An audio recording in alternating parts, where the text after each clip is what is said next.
Kids all around Arizona heading back to school. We know that, and that means early mornings, homework time. That can put a little bit of pressure on the kiddos. So Tess is finding out how we can help them deal with all that stress. Tess, good morning. Hi, Scotty.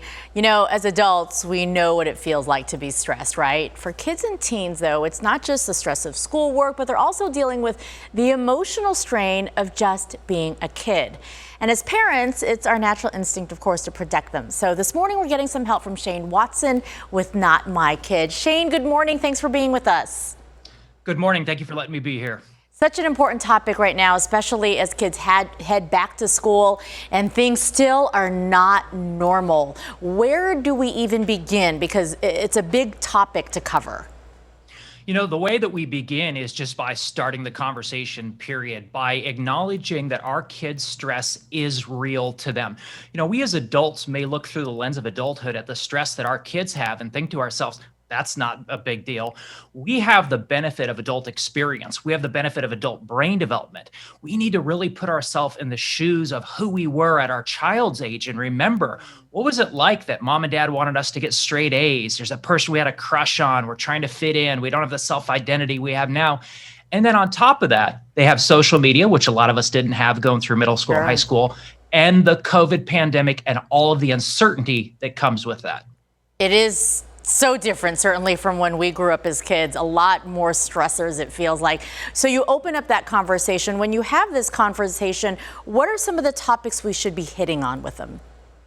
Just explaining that this school year may look very different from anyone before it. Last year's looked different. So we may want to reach back to 2-3 school years ago and say, we can't expect this to be like what you're typically used to.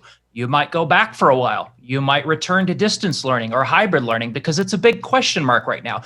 So one of the biggest things is to acknowledge the fact that there's a lot of things outside of our control, both as parents and for our kids, and to shift our focus on what things we can control because we can drive ourselves crazy focusing on the things that are outside of our control. Things that we can control. One of them, as for parents too, is lessening some of those expectations, right? Being more realistic. It is great that we want our kids to be high achievers. It's fantastic that we want them to take challenging academic classes or extracurriculars to play sports. That's fantastic. But we need to know how much is too much. We need to recognize where we're overloading them.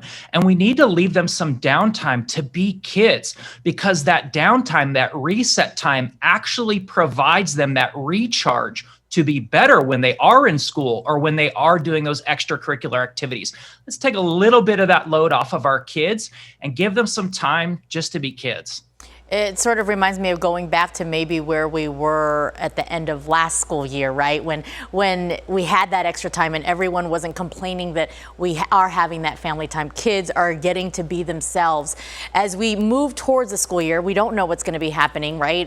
Masks alone are a big conversation of that's controversial.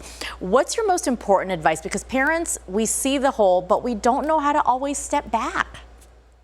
You know, the best thing you can do is set the standard with your kids. If you are ever struggling, if you are ever hurting, if you're stressed, you can come to me at any time and I'm going to listen with empathy and with respect. If we set that standard, they know that they can come to us. But we need to recognize we may be the one that needs to start the conversation. Sometimes our kids still don't want to come to us. So how do we know when to start that conversation? Number one, just do it proactively. Number two, look out for those signs and symptoms where your preteen or your teen isn't quite themselves. Recognize that. And as parents, we know that. We have an instinct for that. Yeah. And then we begin that conversation and explain, listen, my number one job is to keep you thriving and healthy and safe. I can tell you're not yourself. I want to help. Let's find out what's going on so I can get you the help that you need. Shane, such great advice, and Not My Kid has so many great resources. We'll put all the information on easyfamily.com as well. Shane, appreciate your perspective and your time and your expertise in this. Thank you.